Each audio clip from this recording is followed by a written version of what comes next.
nggih. Engko bablas neng ndi? Niki mengke alhamdulillah bablas teng Kediri, Pak. Wayangan. Bubuk. Oh, bubuk. Engko bengi jane kudune bintang tamune awakmu. Jenengan teng pundi? Neng Madiun. Oh. Didhawuhi Pak Bupati. Teng Madiun. Nggih, ning delalah anggaran tidak memungkinkan. Mosok kowe gelem 750? Ya Allah, Pak, kaya kalih sinten mawon to, Pak? Loh, gelem ora? 750. Nggih boten to, Pak. Loh. Nggih. Jenengan tambahi. Tambahi ya. Tambahi 250 sak yuta pas. Kowe gur munggah tok ngono salaman bar ki medhun neh ora apa-apa. Jane nanggapulan niku no paling penak lho, Pak. Penake piye? Saged dicicil. Oh, iso dikredit? Saged, Pak. Oh, iya iya iya. Saged di DP gitu, DP riyen. Umpami pinten 1 juta ngoten to, Pak. Di DP dulu 200, mengke sisane nek pas pon kula dugi ngoten. Pelunasane. Nggih, pelunasane mengke saged dicicil pagi, siang, sore, malam. Oh, iso di cicil ngono ya, di DP sik ngono. Padha karo aku. Aku iki wong ben gelem wayangan tak duwepe kabeh. Omahku entek siji nggih DP wong-wong kuwi lho akhire ngono kuwi. Kualik lho, Pak. Hah? Kualik piye? Kok malah jenengan sing DP? Tak DP pamrih men ora batal ngono. Oh, ben kersane mboten nanggap lintune jenengan ngoten to, Pak? Ngono tak DP kabeh ngono kuwi. Masuk akal berarti. Ah iya, jenenge strategi apa marketing lek ya beda-beda. Ah iya.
Sukaraja.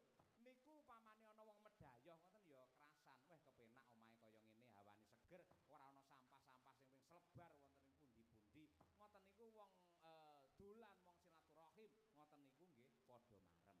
Ngono ya, nggih ngoten niku. Ah, cocok. Kanca-kanca karawitan Madangkara jangkep dereng wonten ingkang ngantuk. Ya. Malam pertama ngantuk. Kalebet ibu-ibu Waranggana, wah jan luar biasa iki, Truk. Ya, wiwit njaba dhewe sapa, Truk? Jawi piyambak menika yen cara condong raos ngoten nggih Bunga Tirah. Ngatirin. Bunga Tirah menika aslinipun saking Laladan Ngawi. Naminipun Mbak Tri Hasuti Retnawati. Lah menika kala wau rawuh wonten ing wingi rawuh teng griya kula rekake nggawake oleh-oleh. Ayam apa Mbak Wiwi? Rica mentok alhamdulillah bumbune akeh, balunge akeh, daginge titik. Nggih, kuwi tandha tresna matur nuwun Mbak Tri Hasuti Retnawati. Kalajengaken ingkang angka kalih menika Ibu Sukesi Rahayu sarjana seni magister seni, dosen pedalangan mata kuliah tembang dan karawitan. Menika Ibu Sukesi, menika titian dalem ingkang sinuwun. Nah, iya. Nadyan umure saya tambah ning jarene para netizen saya cantik malah mundak enom. Nggih, pancen perawatane niku komplit, perawatane niku rutin kaya Bu Kesi kaya ngono kuwi. Apa? Ngono kuwi kok ketoke nun sewu pasuryan iki rada burek ngene piye carane ndang facial. Piye carane yen nganti kulite mulai kendor ndang botok ngono kuwi. Kok ketoke weteng rada jembling ngene piye carane sedot lemak. Lho, saiki apa-apa eneng kok ya. Heeh, cacak ngono kuwi Bu Kesi. Kalajengaken menika ingkang nembe angop Mbak Mira Kirana aslinipun menika saking Nganjuk. Ning sampun hijrah wonten Laladan Sukoharjo. Nah menika kagarwa dening kadang kula Anem. Soe, Mbak. Karo kancane nyoto kok lali to jenengan niku. Ya lali sing mbayari aku kok. Nggih, jenengan traktir matur nuwun nggih. Ha iya, aja matur nuwun, kayak tak traktir lah kok gajimu iki tak sudo soto mau. Walah politike. Harus. Nggih, bojo kula niku pitutur. Wah iya, pitutur. Pitu ki tegese angka sing tansah antuk pitulungane saka Gusti. Tur ki tegese tur ya piyayine gantenge lair nganti tekan batin. Amin. Ning ireng. Ireng-irenge sepur Ning manis, nggih, ireng ning manis ngoten. Manis tambahi kencing malah jos ku. Naudzubillah misali. Ngelem bojone dhewe manis ora. Aja kok omongne lho aku diseneni iki story. Lah niki dikersani lho. Jenengan niku pripun? Mesti nonton iki. Apa duwe kuota? Nunut wifi tanggane. Oh iya. Mboten nika bagus, pinter, sopan santun, andhap asor anuraga. Nika Mas Pitutur ngoten niku. Kalajengaken menika lho ngono lho kaya Dian lho sinden iki. Dadi tajem jatmika pandangan ke depan ngono kuwi lho. Ngono sinden sing apike kaya ngono kuwi. Mbak Dian Munasirah. Oh, delok. Kuwi ora noleh ngiwa, ora noleh nengen mripate ya ora sret. Ha iya malah hormat barang. Heeh. Ngono kuwi jan elok. Menika saking Madiun aslinipun sampun hijrah wonten ing Karanganyar. Niku koordinatore para waranggana kabeh. Masa? Kuwi dadi sapu kawate ya kuwi. Budal. Budal ngono. Cok seragam iki, seragam iki. Ya. Golek tiket Pak saya. Oke, manut. Nah ya wis kan piyayi deh. Le berjuang untuk Madangkara sangat luar biasa. Aku ora iso nggambarke upamane sinden Madangkara tanpa Dian mesti kabeh polah dewi-dewi. Kalajengaken menika wah ing atase sinden kok ana sing kaya artis. Nah, jan luar biasa. Menika Mbak Birgita Ayu Setiani Haryanto. Saking Kediri Kota Tahu tunggal sak kabupaten karo Genduk Niken Salindri. Gumun aku angger kok Kediri kok Blitar Tulungagung mak jedul sinden racake apik-apik saya yen Tulungagung. Lesung jumenglung entak kono ndentah tudun entak dua. Ora umum. Ha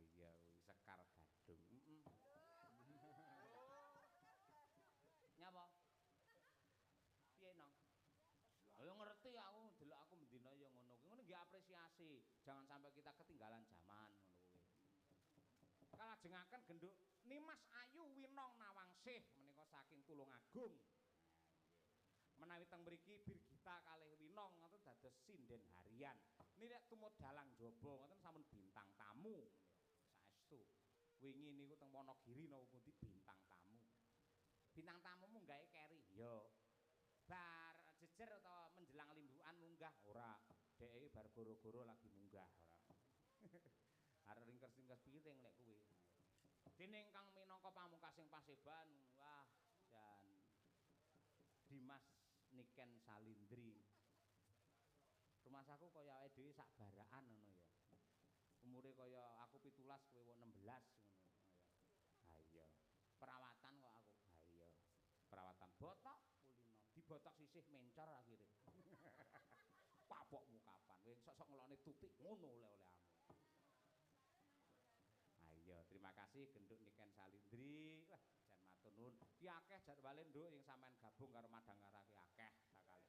Ning Pekalongan sok ya karo sampean. Terus neng ndi neh Bu Kesi? Neng Tulungagung, neng Unut cedhake Mbak Silvi kono sok ya sampean bintang tamune. Nah iya. Yo ngaturake lelagon luwih dhisik sing dereng nyuwanten Mbak Mira. Mbak Mira coba kaya apa? Nggih. Kalian Mbak Dian Munasiroh coba kaya apa diaturake nggih. Ya jumeneng. Wah, nggih. Diaturake sing kepenak. Dedeke ya do apik-apik, pawakane ya jedut-jedut, suarane ya bergas, ora nek sing sliring kok gamelan. Ayo, Biasane sinden iki kondang wayu ngono. Jarwa purwa. Ngono kuwi. Lah iki ora nek sing sliring. Digrenda terus kok. Mbak Dian, Sekalian oleh Mbak Tutik pripun, Pak? oh boleh. Pun anu to, pun sehat to Mbak Tutik? Oh. Ya Tik, iki lho diamanah karo ketuane sinden kok ya. Ayo nggih. Coba kaya apa nggih. Wingi kecelakaan lah ya organ tubuhnya enggak ada yang masalah. Sing masalah hatine. Alhamdulillah aman Pak ya. Aman. Ceritane piye to, Dik? Ceritane kuwi. Anak kula niku kan kecelakaan. Tangannya patah. Terus dibawa ke rumah sakit Jati Husada Jaten niku lho. Oh, cedakku kuwi. Nggih. Nah, terus kula jemput, kula bawa mobil to, kula jemput kali papae, kula jemput. Karo sapa? Kali pake. Papae. Nah, terus kula jemput to Pak Yoyo, kula jemput. Terus kula inisiatif sendiri tanpa rujukan ke Karima. Oh, diboyong ning Karima mergo kono ngen tulang ya. Khusus tulang. Terus? Malam itu juga. Nah, terus saya menyelesaikan administrasi keluar dari Karima dari Jati Husada 1 kilo. Mungkin sampun keadaan digendong pun dapat ronsen niku. Putrane jenengan niku. Nggih. Nah, terus niku kan keadaan hujan, gelap, niku panik ngoten nggih. Nggih. Terus mobil saya nabrak trotol, ada yang mepet. Oh, taman nggih tengah kae to. Nggih, taman. Enten sing mepet terus nabrak trotoar. Astagfirullahaladzim Pak Yoyo, ketrauma. Trauma gulung-gulung. Guling-guling. Tobat no awakmu saiki. Pripun? Tobat malian yo. Saya nemen. Pak Yoyo, kula terus wedi lho Pak Yoyo, kula langsung sholat, langsung tenan Pak Yoyo. Saestu lho, kula langsung tahajud, langsung sholat 5 waktu. Kula mengucapkan terima kasih kepada Allah atas napa nggih? Atas nggih intine atas kejadian itu kula niku ndak apa-apa sama sekali, cuma lebam. Sindan-sindan aja ngene. Aku nekseni dhewe. Mbak Tuti saiki salat. Nang nggenku ae biyen tau subuhan iki ping 6 kok. Lah kan iku untuk 3 hari. Ha iya. Dijaga ora perlu banter-banter, ora perlu ngebut-ngebut ya. Nggih. Ngono kuwi. Tontonan bisik kanca-kanca yo ngono kae ae. Ora usah reno-reno ae. Kecelakaan 2 kali. Syukur diparingi sehat. Muga-muga kuwi mujudake tandha tresnane Gusti Allah karo sampeyan nadyan to mobilmu kuwi remuk bubuk dadi rempon ning nyatane awakmu sehat walafiat. Alhamdulillah. Atimu yo sehat, pikirmu yo melu sehat. Harta bisa dicari Pak Yoyo. Lah, terus? Yang penting selamat. Oh iya selamat. Pon mobilnya kalau tekne teng bengkel menika. Oh iya, saiki ora tau ngeceti anu to lurah-lurah ora tau malian. Tesih? Ya panggah, Pak. Iki nembe. Golek niku lho, golek pulian mobil niku ngecati lurah-lurah. Malah semakin menjadi urunan-urunan ngono. Oh, alah serkiler. Nggih. Menggalang dana niku, Pak. Hah? Menggalang dana justru malahan. Oh iya mesake. Buka donasi. Tuti ning Karimah rumah sakit tak tili masalah nangis iki mili nganti kaya keran kae lho. Kula wedi saestu Pak Yoyo. 3 hari ndak saking makan pundi? lho. Heh? Miline saking pundi? Ya kok mripat. Dian. Iki wong tuwek lho, Yan. Iki senior lho malam ini. Lungguhe lho wis neng kene. Hargai. Hargai regane piro ae. Ya nembang cah telu coba kaya apa. Yan apa Yan? Bawa. Bawa boleh. Oke. Monggo Mbak Tutik, bawa. Niki senior lho, merabu lho niki. Iya. Lungguhe teng mriki lho. Ah iya. Lah iya to. Podang kuning ya, Pak. Oke, siap. Podang Podang. adalah burung. Alah brek. Ini trio-trio ini mau menyanyikan lagu Fodang Kuning. Ya, sing saka leluhur dhisik, ya Ti. Ayo. Sesepuh Pak Yoyo. Ah, iya. Merabu piyayi. Leluhur. Mas Dar. Ya. Dituntun ya Mbak Tutik ya. Picek wae piye? Nadyan wujud temong peksi. Dari kasih bar tabrakan ya ora malih. Tak kira dadi sinden klasik tetep kok. Ayo. Ini kan profesional Pak ya. Wah, iya. Ayo, makanya kan turun dari sini sholat subuh. Iya. Oh iya. Salat subuh engko salin bar kuwi wudu bar wudu nguyuh salat. Ayo. Ngerti?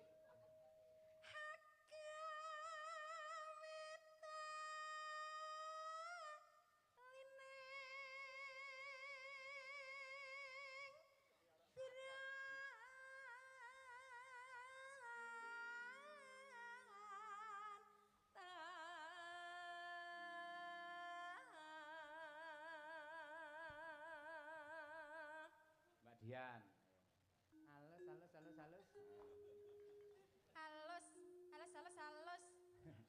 Manis nang sam.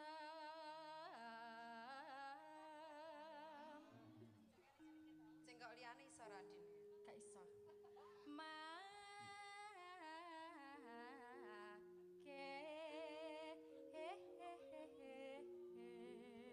Waduh. Tengok iki nam grandel. Ayo. Ngene lho Din.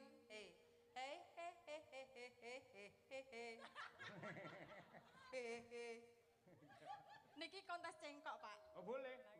Mumpung miki anyar kuwi, ajakmu rumangsamu. Oh iya. Anyar kabeh. Sing biasane ning ndi? Ngene umi wis tak balekke. Tak balekne loro mike. Mike umi karo miku tak balekke rono. Lah niki tulisannya Niken nih. Hah? Niki tulisannya Niken. Niken burine iki lho tulisan Madangkara nang kono. Ya Yan.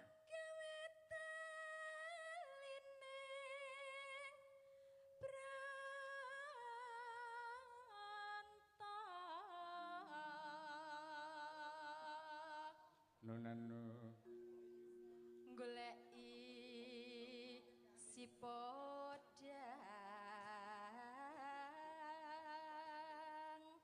jenar.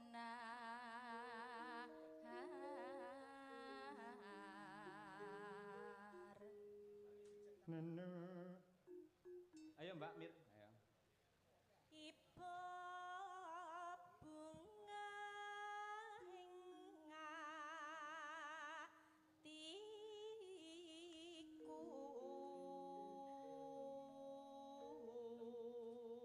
Iki ya murite Mbak Nur Suara Semara. Ayo, suara sinden ayo. Nyandeng bisa dadi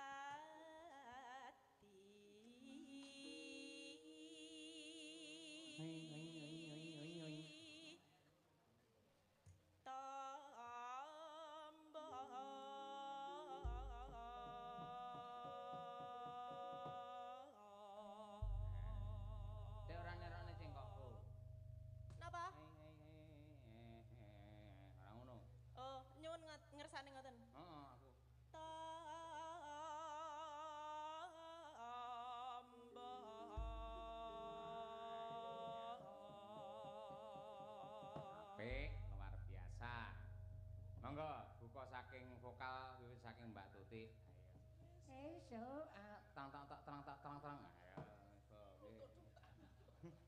Esuk awan ning omah wis ora kasar. Keluyuran anggolek isih ngatas sayang. Obang-obang diperanggaku goleki ora krasa esuk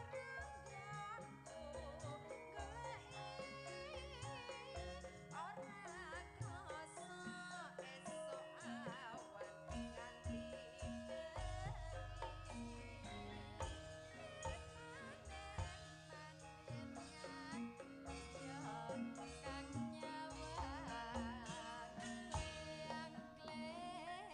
nganti tak sawang kencok mengebrak kekencangan tarindik saka kaduman sareng ngoceh dheweke ngalih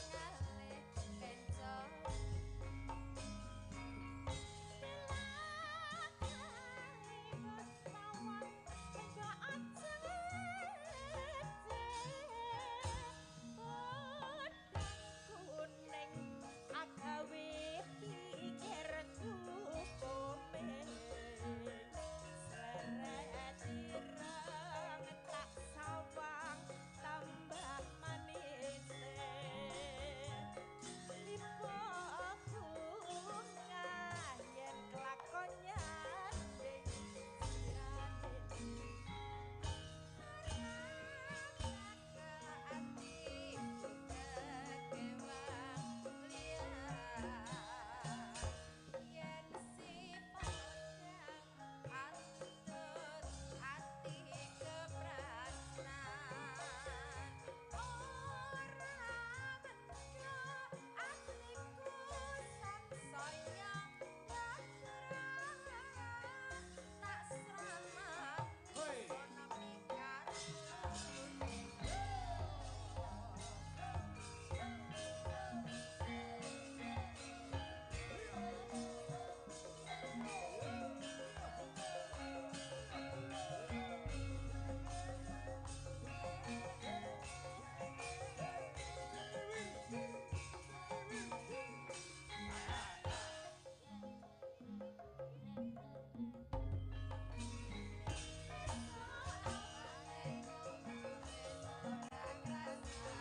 Awas. Thank you. Terima kasur. Alhamdulillah. Nadyanto iki wis jam 2 punjul. Aku noleh mburi parandene si akeh para pamirsa sing jenak pinarak. Iya. ngenteni Niken Salindri. Heeh. Ya muga-muga engko bar gara-gara ya sing enek sing mresani. Ayo. Ning sok tanggal 10 April kuwi nganti isuk mesti enek sing mirsani minimal 300 orang. Mergane kabeh para TNI Angkatan Udara diwajibkan nonton wayang mbuh saka ngendi wae wilayahe. Tenan-tenan. Oh yoga-yoga teko nang lokasi kabeh siap ngono kuwi. Ayo dihormati kabeh. Ngono kuwi. Sok latihane tanggal 1 kuwi ning studio karo tanggal 6 nglatih Pak Urip Widodo. Ya. Lakone Perang Dunia Ketiga. Bah. Apik mbuh. Yo genduk Niken Salindri coba jumenenga kaya apa nduk Cahayu. Nggih.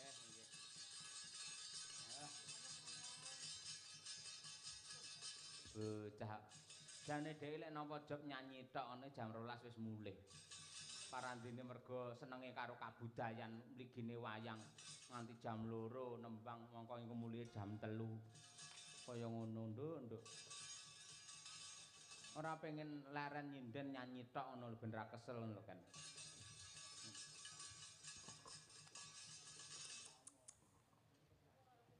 Enjing, Pak. Enjing. Engko bablas nang ndi? Niki mengke alhamdulillah bablas teng Kediri, Pak. Wayangan. Bubuk. Oh, bubuk. Engko bengi jane kudune bintang tamune awakmu. Jenengan teng pundi? Nang Madiun. Oh. Didhawuhi Pak Bupati. Teng Madiun. Nggih, ning delalah anggaran tidak memungkinkan. Mosok kowe gelem 750? Ya Allah, Pak, kaya kalih sinten mawon to, Pak? Loh, gelem ora? 750. Nggih boten to, Pak. Loh. Nggih. Jenengan tambahi. Tambahi ya. Tambahi 250 sak yuta pas. Kowe gur munggah tok ngono salaman bar ki medhun neh ora apa-apa. Jane nang pulau niku no paling penak lho, Pak. Penake piye? Saged dicicil. Oh, iso dikredit? Ya, saged, Pak. Oh, iya. Saged di DP gitu, DP riyen. Umpami pinten 1 juta ngoten to, Pak. Di DP dulu 200, mengke sisane nek pas pon kula dugi ngoten. Pelunasane. Nggih, pelunasane mengke saged dicicil pagi, siang, sore, malam. Oh, iso cicil ngono ya, di DP sik ngono. Padha karo aku. Aku iki wong ben gelem wayang tak duwepe kabeh. Omahku entek siji nggih DP wong-wong kuwi lho akhire ngono kuwi. Kualik lho, Pak. Hah? Kualik piye? Kok malah jenengan sing DP? Tak DP pamrih men ora batal ngono. Oh, ben kersane mboten nanggap lintune jenengan ngoten lho, Pak. Ngono tak duwepe kabeh ngono kuwi. Ya, masuk akal berarti. Ah iya, ngono. Jenis strategi apa marketing lek ya beda-beda. Ah iya, ngono kuwi. Ya kan nembang apa nduk? Napa, Pak? Oh, nderek jenengan. Iki enek pamundhut iki kersa ora sampean? Ki. Nderek Mangayu Bagyo, Mbak Rini. Nggih, selamat ulang tahun Adik Belva, moga sehat panjang umur. Terima kasih Ibu Sri Andreas atas segala dharmanya. Semoga berkah barokah. Amin. Saking Mbah Warsono. Napa, Pak? Badhe nyuwun lelagon gubuk asmara menawi berkenan. Oh, nggih. Niki saderenge nyanyi niki kersane Mbak Belva, kersane minggah teng mriki kersane foto kalian kula. Oh, tasik dereng tilem ta? Nggih. Oh, nggih. Kalih napa Ibu Rini kalian Bapak monggo mriki. Niki Pak, niki anu lho Pak, iki angel bisa foto karo Niken iki angel. Nggih, kula mbiyen kula edit-edit dhewe kok. Ayo. AI, Pak. AI tak edit. Kowe meluk aku ngono ayo. Ayo AI. Ngono kuwi. Monggo mriki Bu Rini, Pak Rendra, Pak Hendar kalian ingkang nembe ulang tahun. Monggo Mbak Yu mriki. Nah, kaya ngono kuwi. Pokoke seniman Pon rantos ket dek wau, Pak. Pon ket dek wau sonten. apa? Kan kula wau kan tasik make up to, Pak. Iya. Terus Mbak Deva pengen foto. Lah kula tasik make up deh tasik damel bedak mawon ya ngeri to, Pak. Kayak gareng to, Pak. Iya. Mangga kula semayani. Wah, nggih. Nggih. Pokoke lek sing jenenge seniman ketrima angger wis dijak foto wong kuwi ketrima. Ayo ngono kuwi. Selamat bertambah usia. Nggih. Nggih, Ibu, burinipun mboten sasungan, mboten beto dompet mboten napa-napa minggah niku aman. Penting jenengan kersa foto kalih kula ngoten mawon. Nggih. Bapak beto dompet. Lah Ibu mboten nggih jenengan nggih beto to, Pak. Wele. Anu, kula teng-tengah. Nah, nggih. Nggih, Mbak Rini. Bar niki foto kalih kula mboten? Nggih, Pak. Aku tak foto karo Arif mlumer ae. Anggo diitung kameramen ya.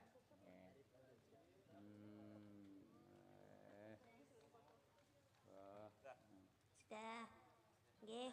Mungkin ada permintaan lagu nopo, Bu Rini? Bokong semok. Loh, mendingan apa, Pak? Cukup, oh nggih. Sampun berarti nggih? Matur nuwun, Oh nggih, Bu Rini. sampun, Pak. Nggih. Nggih, matur sembah nuwun. Nggih. Mugi-mugi sehat selalu, panjang umurnya. Amin. Amin. Ya Rabbal alamin. Nggih. Gubuk asmara sih ya, Nduk. Nggih, Pak. Enak duwite barang lho nyah iki diplastiki ya. Ayo nyah. Mboten, Pak, mboten pun. Niku lho kene kuwi lho. Ayo. Oh nggih. Cah-cah kuwi lho. Ayo nggih. Ah, ngoten. Lagi iki dhuwit diplastiki. Ayo. Go tutik. Wah, nggih ngenteng mobil kuwi engko. Iya, nggih. Gubuk asmara, Pak. Nggih. Versi nopo? Jaranan. Nggih, siap. Sik kuat to? Duh, kuat Pak kula. Ah, syukur nggih. Bawani sik nika. Nggih. Napa Pak bawane? Nggih. Nyingkar. Ayo. Nyingkar nyingkur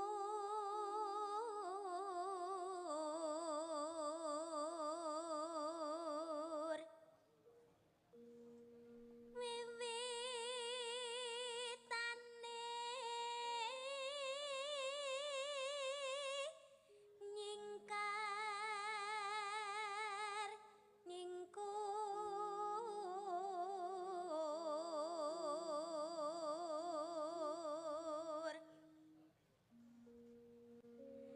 lingsem yen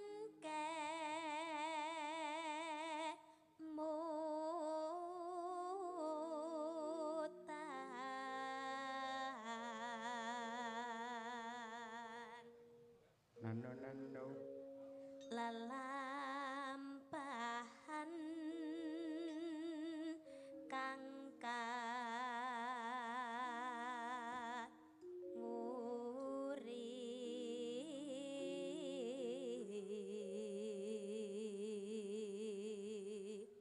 Nano. Tarasno tulus nadyan engku bekas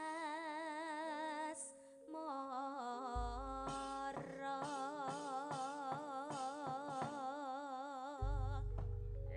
Luar biasa. Ya, Nduk, sak langgame sak lagune pisan. Ya. yen liwat aku kelingan gubuk kae biyen tak leren ing cagak kabak tulisan warna abang tanda isih perawan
Pimpinan Bapak Soleh.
Sampean kerep nonton YouTube Madangkara ngene iki mesti metu.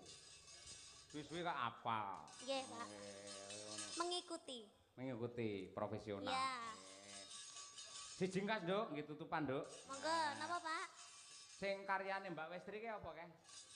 Kusuma Wijaya. Kusuma Wijaya. Nggih. Kuwi cakepane utawa saire iki apik luar biasa, seneng aku. Nggih, Pak. Coba diaturake oleh Niken Salindri nggih tutupan Goro-goro. Monggo cot netos.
kasih.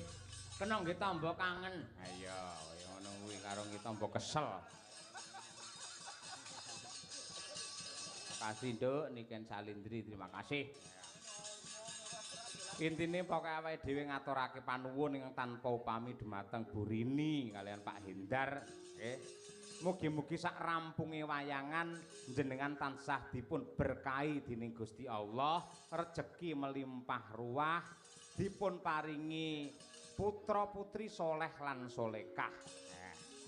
Klebet para pamirsa ingkang kepareng nenggani kelawan awake dhewe ngaturake panuwun muga-muga tansah pinaringan bejo donya nganti akhir ya, Truk. Nggih.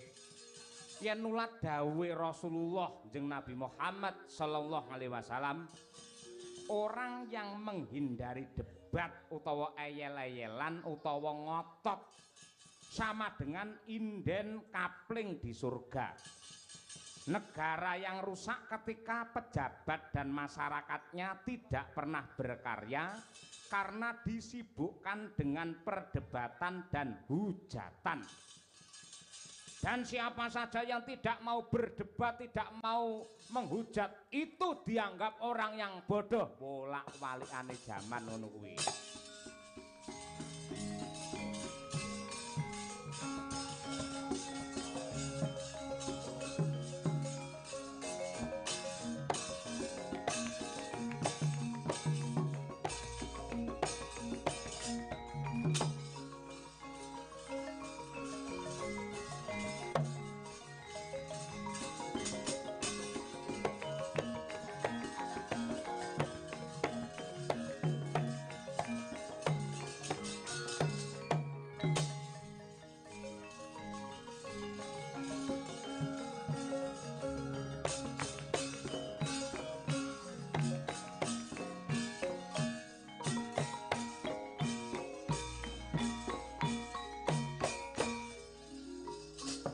Raden Seta.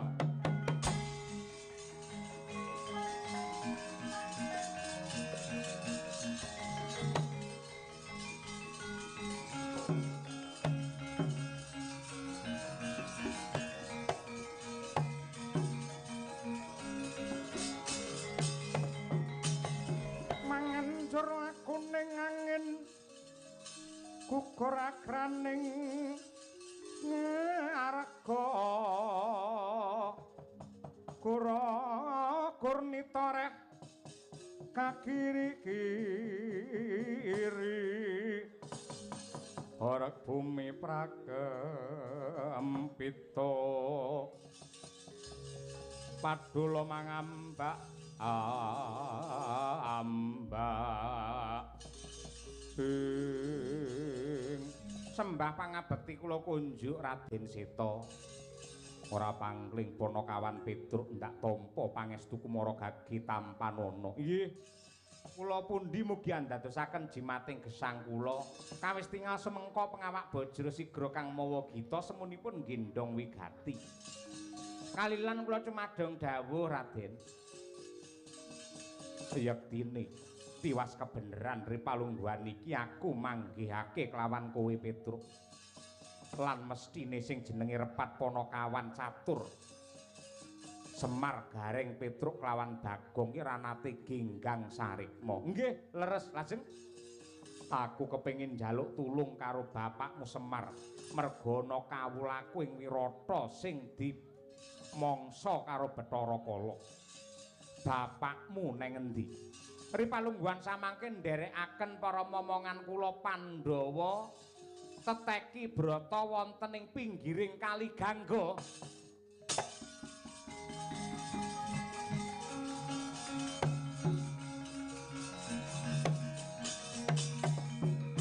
Saranane wong yen luhung petah lopo kurang guling elinga solah jatmika yen wacana kudu manis waladalah syukur bagi sewu yen pancen kaya mangkono Petruk. Loro gawe sepisan aku goleki bapakmu angka loro. Aku diutus dening Dewaji ing Wirata supaya amboyongi kelawan para Pandhawa kundur marang kraton Wirata. Larapna lakuku men enggal ketemu kelawan bapakmu lan uga momongamu Pandhawa.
Samar pamoring suksma sinuksma ya winahya ing asepi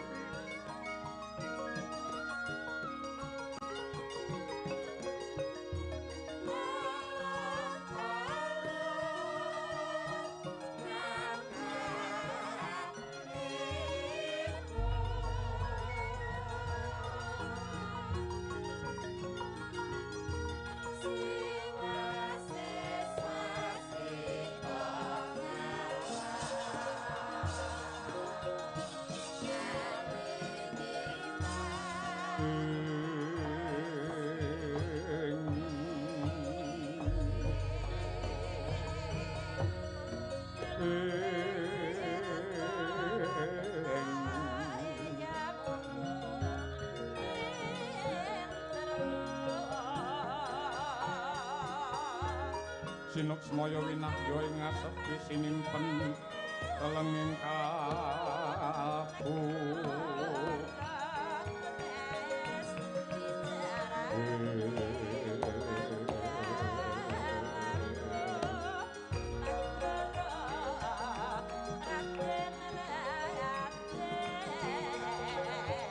pambukaning warana karlen saking liyep layaping aluyut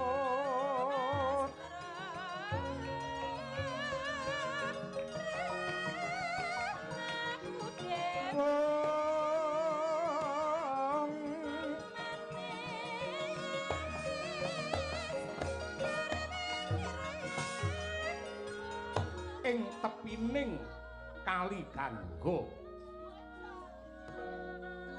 papan ingkang den percaya dening para menungsa kinarya sesuci diri nglebur akehing memala lan dosa papan sepi samun yekti yektine weh prabawa tentrem awit kaperbawan para Pandhawa ingkang teteki brata ing kono Sri Puntadewa Dewi Drupadi kadang panenggak Pandhawa Sang Werkudara Raden Arjuna miwah satriya kembar Nakula Sadewa kawis tingal tigen mugen lan manteng kang dadi pangestine saya banter ingkang dadi dikire awit sinurung donga pangesti saking pamonging tanah Jawi sang pamong sejati nenggih Kyai Semar Badranaya ucap saka agunging Subrata satemah weh daya gaib cumlorot saka langit nganti kaya lintang alian hanenggih pangit jawantai Sang Hyang Bathara Darma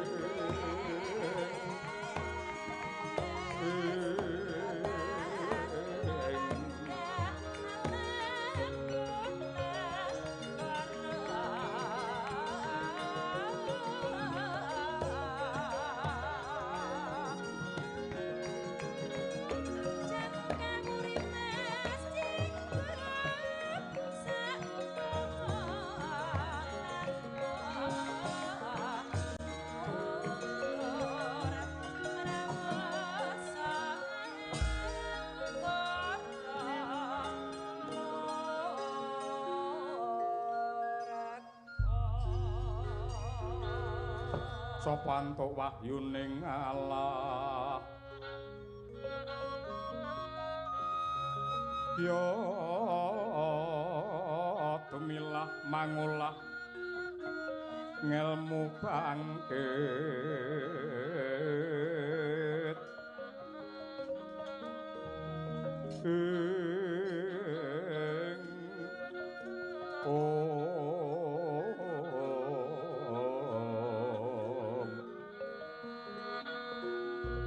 bangkit mikat reh mangukut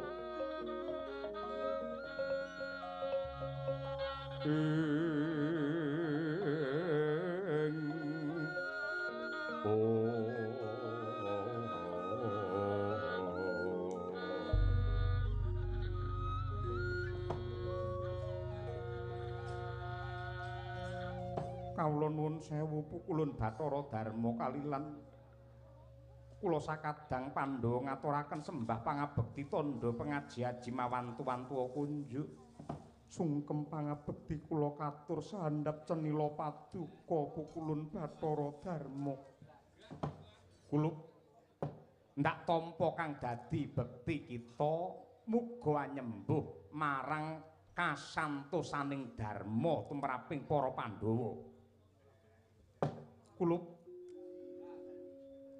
banter kang dadi pangesti kita nganti weh prabawa ing kahyangan maragagi babarna apa kang kita gayuh Pandhawa aduh pukulun sewu lepat Dawadana nyuwun pangapunten dene anggen kula sakadang tapa brata ngeridu para Jawata ing kahyangan yektosipun malih-malih menapa kula sakadang namung nelongso sarta nyuwun pangaksami dumateng purbane Hyang Widi awit sisiping lampah lepating pakarti nalika kula nindakaken sesukan dadu satemah dados sumbering kanistan lan dedusan ambabar panandhang tumraping keluarga saha kawula ing negari Ngamarta pukulun Bathara Darma menawi tetela kula nggendhong dosa ingkang boten saged pikantuk sih pangaksama nuwun sewu monggo kula aturi banjut nyawa kula tumuli kasiksa wonten ing neraka jahanam Puntadewa yektine akeh-akeh menungsa kuwi sipate gampang gawe dosa akeh-akeh menungsa kuwi akeh-akehe mesti gawe dosa nanging ya kudu sregep lan tumemen mertobat lan nyuwun pangapura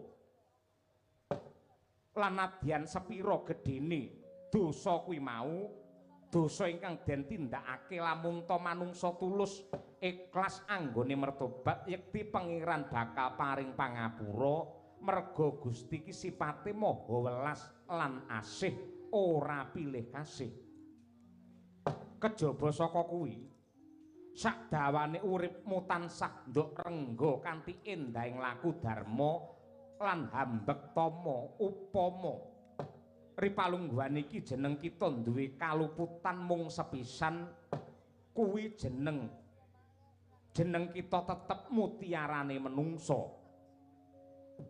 Yudhistira, manungsa urip ana alam padhang iku yektine mung luru kamulyan. Ya mulyaning lair apa dene mulyane batin, mulyaning jiwa lan uga mulyaning raga, mulyaning donya nganti tekan akhire pisan. Ora ana kamulyan tanpa tinuku sarana laku, mongko kabeh laku iku yektine panembah utawa pangibadah. Tumindake menungsa kabeh kuwi ngibadah. Dene kamulyan bisa sempulur langgeng lestari lamun ta linambaran sucining ati lan tulusing pakarti kaya kang wis ndok tindakake ing saben dina. Rasamu adoh saka rasa serik, atimu tebih saka rasa gedhing, merga kamulyan kang sejati iku dumunung ana menungsa sing bisa tumindak becik marang wong liya sing pakartine ala.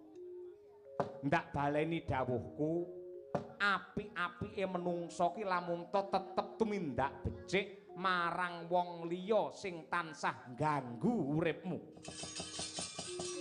Caritane satriya linuwih kang mardi mring kautaman tan pegat mring pangestine ngesti hayuning kayun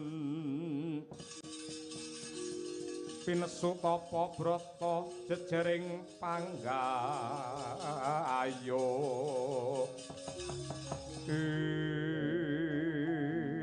mula kang mangkono Puntadewa saka gedhene darmamu agunging lelabuhamu lan uga tuwajuhe panembahmu wis saktrepe lamun tori palungguhan iki ngrasake kamulyan lan ingkang sinebut mulya kuwi ukurane dudu derajat pangkat sawah amba tegal jembar lan brana picis ning mulya kuwi mapan ana rasa panarima weningna pancandriyamu ndak paringi wahyune kamulyan sejati Puntadewa.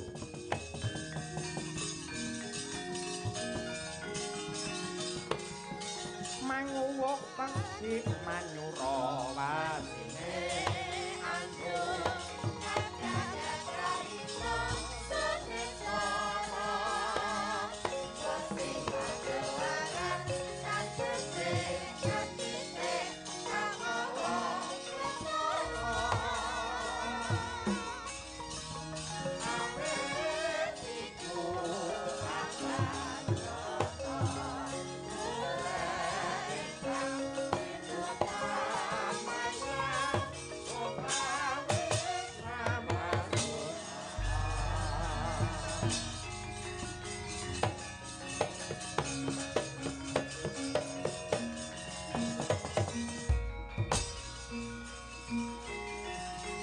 Ayu lan rahayu Pandhawa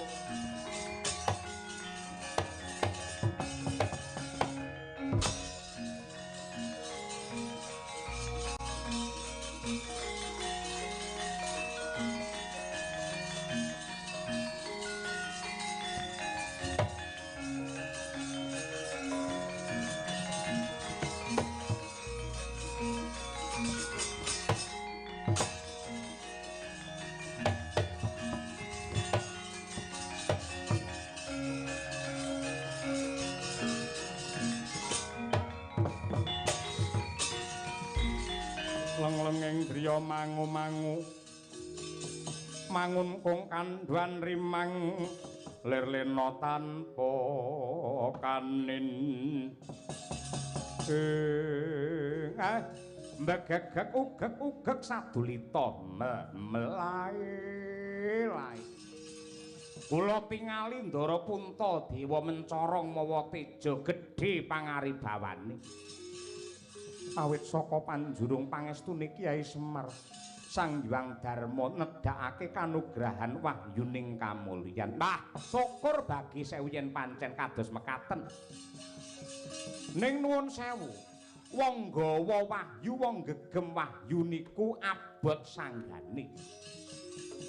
wahyu niku kudu dilimbarake marang wong akeh, men wong akeh niku ya iso ngrasake kamulyan kala wau, aja mung digegem dhewe, gedene malah sampeyan semongah sesongaran niku ampun ngantos. Yai Semar mangkun nggih.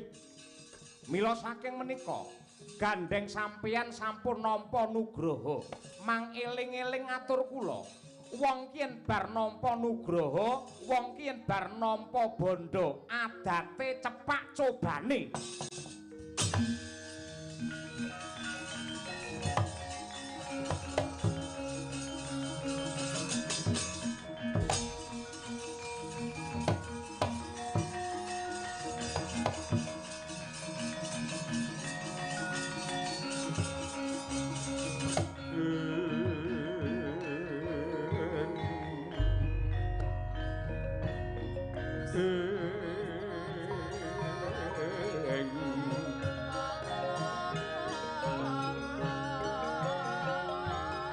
Ngertine tesan tirta marta utama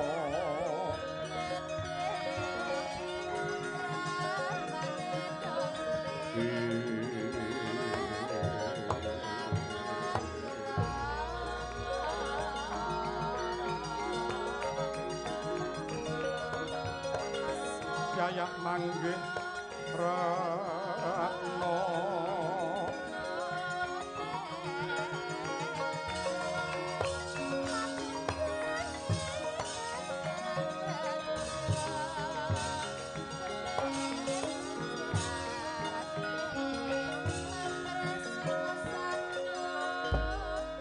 Kawula nuwun sewu amin pasang kaliman tabe tinebi ning tulak manu dumawaing tawang tuwang sinuwun Puntadewa miwah para pepunden Pandhawa mliginipun Raden Werkudara.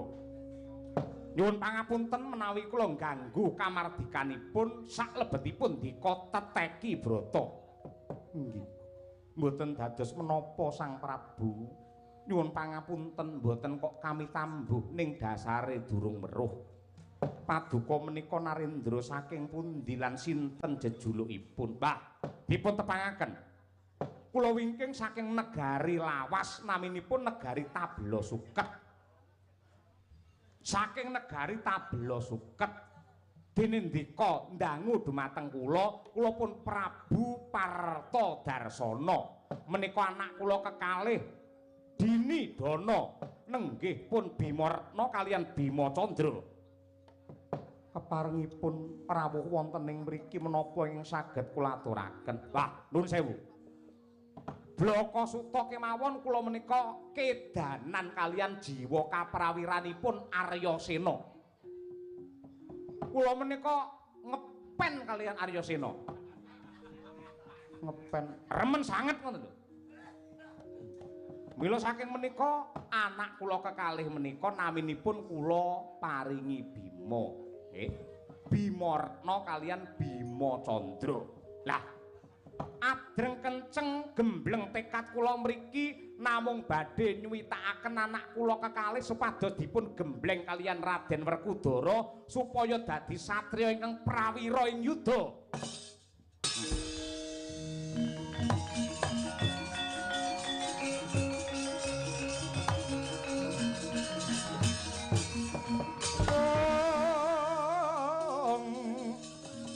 Dene utamaning nata Derbudi Bawalaksana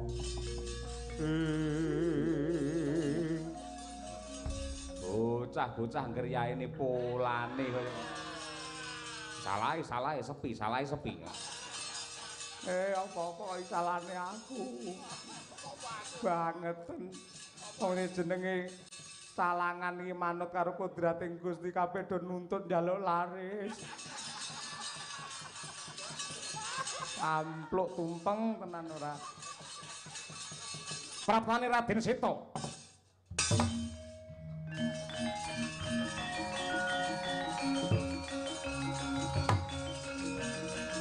Wah, lah.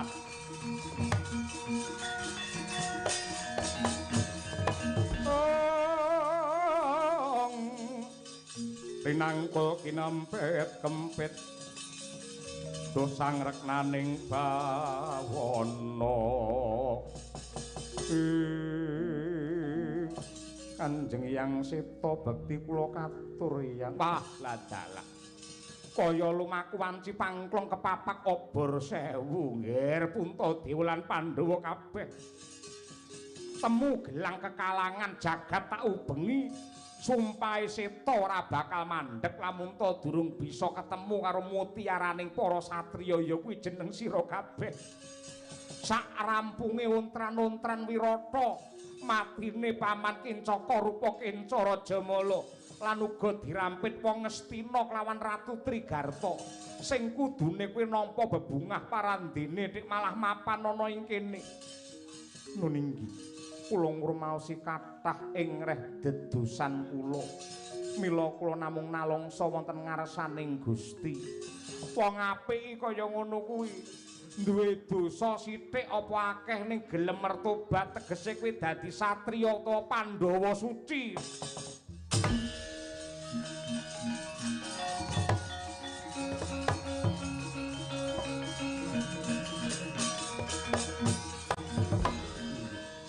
ngaturaken panuwun ingkang tanpa upami Kanjeng Hyang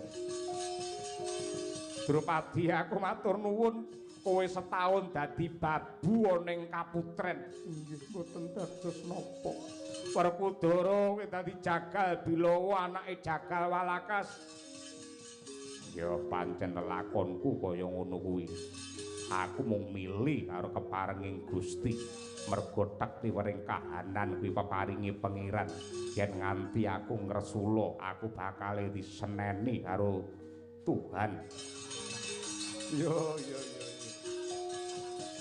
Wrahat Nala utawa kowe Janaka inggih ya kembar Duma Granti Tripala ya Nakula Sedewa inggih Hyang iya Hyang Kyai Semar ning endi Semar Semar apa kira-kira lagi ngitung amplop mboten kula lenggah teng wingking mboten pati krungu niki pripun Mbuh Pandhawa mbuh Semar aku tak njaluk tulung sepisan meneh ana bocah kedana kedini sing jenenge Mustika Aji kelawan Mustika Sari anake Walakas kuwi adi-adiku mbiyen Ripalungguhan iki digondhol karo Bathara Kala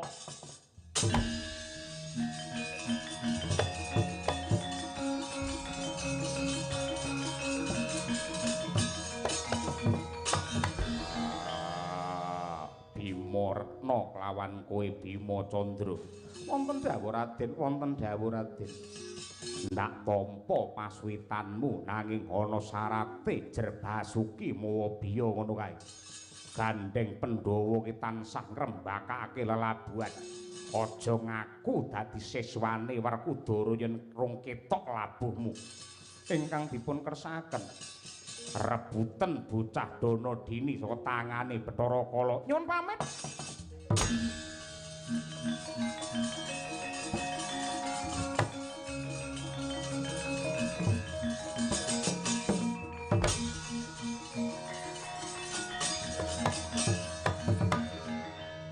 niku padha karo kutuk marani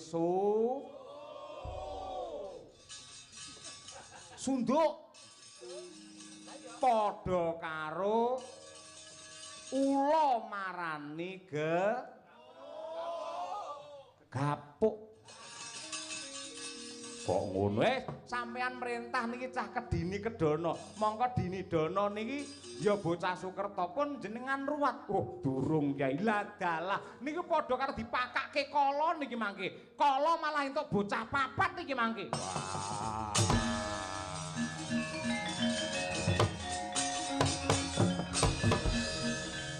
wes rasa nguman-uman karo Werkudara kala iki paling wedi karo kowe kala kono diajar kono diseneni diuman-uman kono sing diwedeni mung karo kowe iki bare entuk wahyu mosok kon perang goblok kowe ora ndang kono aku kudu nemoni Bathara Kala iya Njur kepiye aku usul-usul dhewe malah dikongkon-kongkon dhewe. Nah, iku pokoke sapa sing usul kudu bertindak. Mesti ngono kuwi. Sapa usul njaluk laris, ya kuwi sing kudu golekne job ngono. Takrokane ae.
Lakar manguh mungsuh minta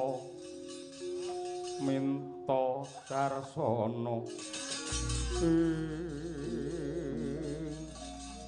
Wantine bedhug jam 12 awan enek bocah mlaku lanang wedok sapa tambuh marang aku jenengku Bima Retna sing mburi kula Bimane Pak Tengkleng. Bima Candra. Iya Bima Candra. Kowe dulur to. Dulur aku Mbak Yuning, aku adine. Lah, kedini kedono untuk pangan.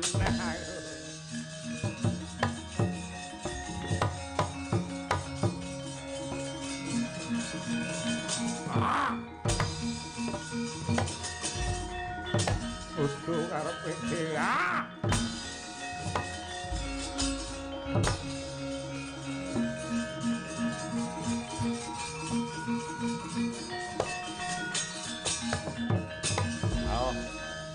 Tak getak ajiku gelap sayuta lempoh kabeh.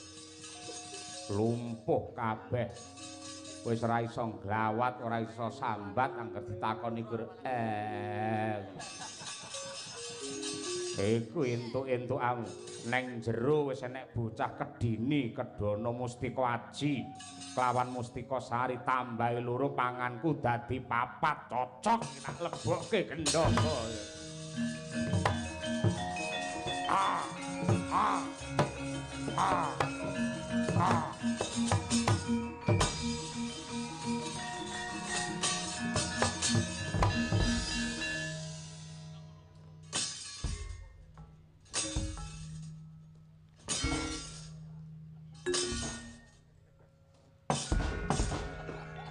Asu. Masane jembatan kok piye iso diliwati raine Bagong ora. Orang tata. Bret sah.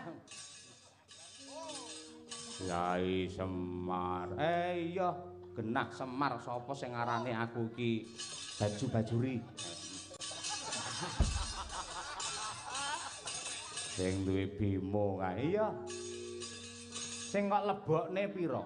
Papat. Nganti papat iki ora lara to dileboni papat. Ya ora, aku malah matur nuwun wareg tenan. Edan kok iso papat. Iki bocah Sukerta sing durung entuk pangruwatan, bocah Dana Dini Dana Kasina Indra. Kok balekke ora? Yen ora kok balekke, aku tak nyemplung ning wadukmu tak pedhoti ususmu.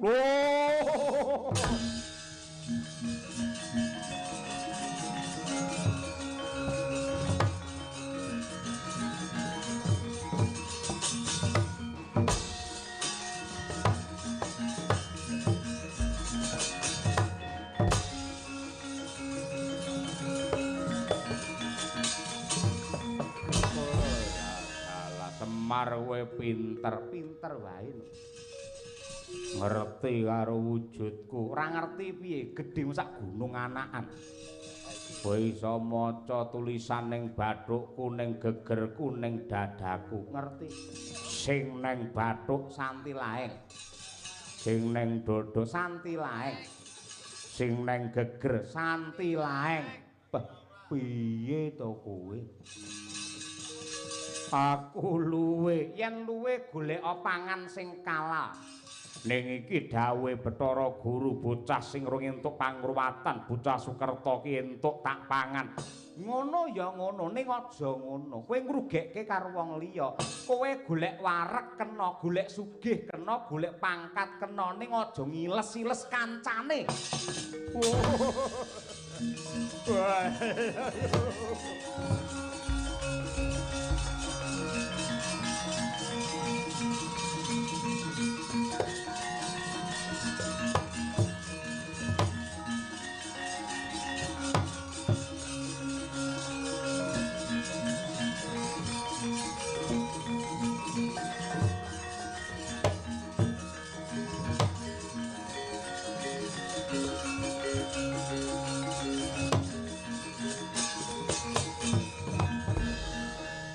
Ler tandure posumi ler kang ijo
Sisa Kyai Semar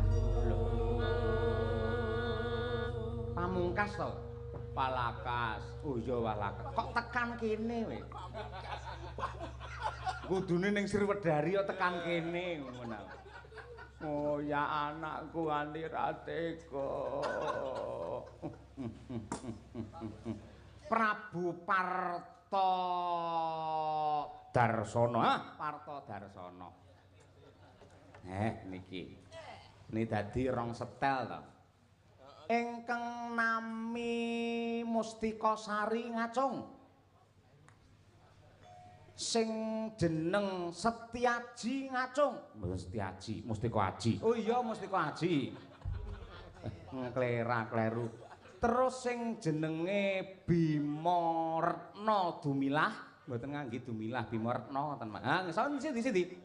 Kula. Ayo cope. Sing mburi dhewe kula pun Bima Candra. Sik. Iki lak rong jodho padha-padha bocah Sukerta. Sik. Mustika Aji kowe mau wis nyawang karo sing jenenge Bima Retna, Bunti. Mburimu pas. Sampun. Nah wis kuwi wong loro. Saiki anu rene, si Bima Candra karo Mustika Sari rene. Kenapa to wis ngene. Nah, dipisah-pisahke ngene. Ngene iki dhewe-dhewe. Sawangan kuwi.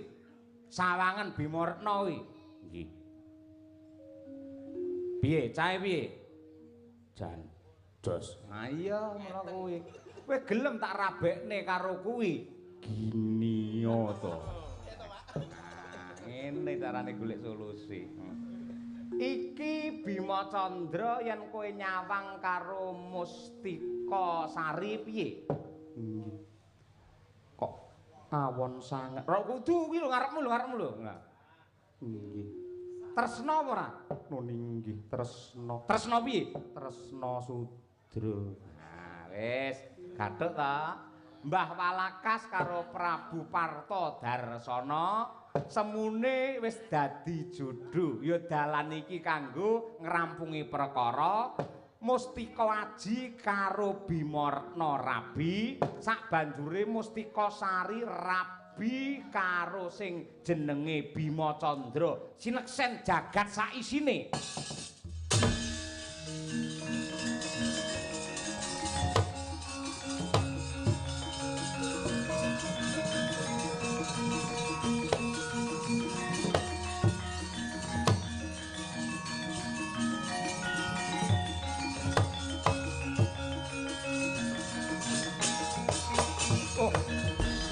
Tandha Dwija Kangka.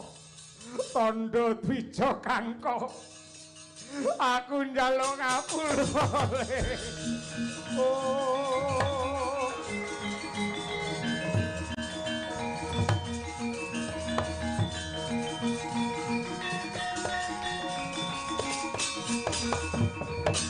Menatening Lodira kawang-wang gegono Sang Sumirat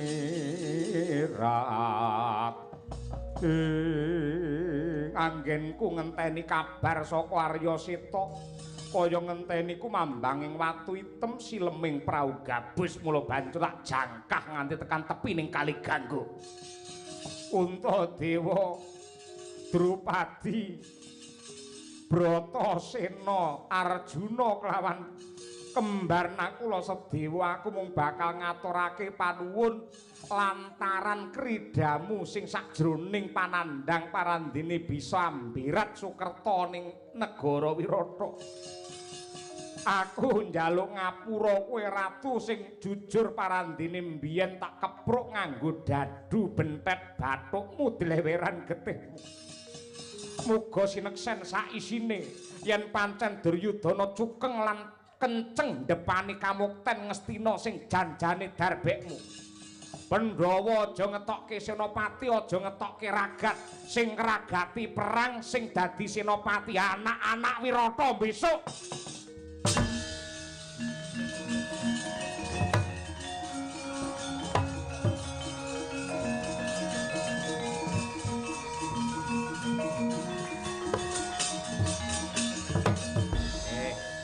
Kula namung sakgremi nekseni, kula nekseni nggih.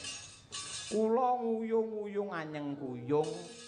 Mugi-mugi Bratayuda mboten dadi. Yen nganti Bratayuda dadi perang donya kaping 3 dadi niki mangke napa-napa mindhak, lenga mindhak, pangan mindhak, tanggapan saya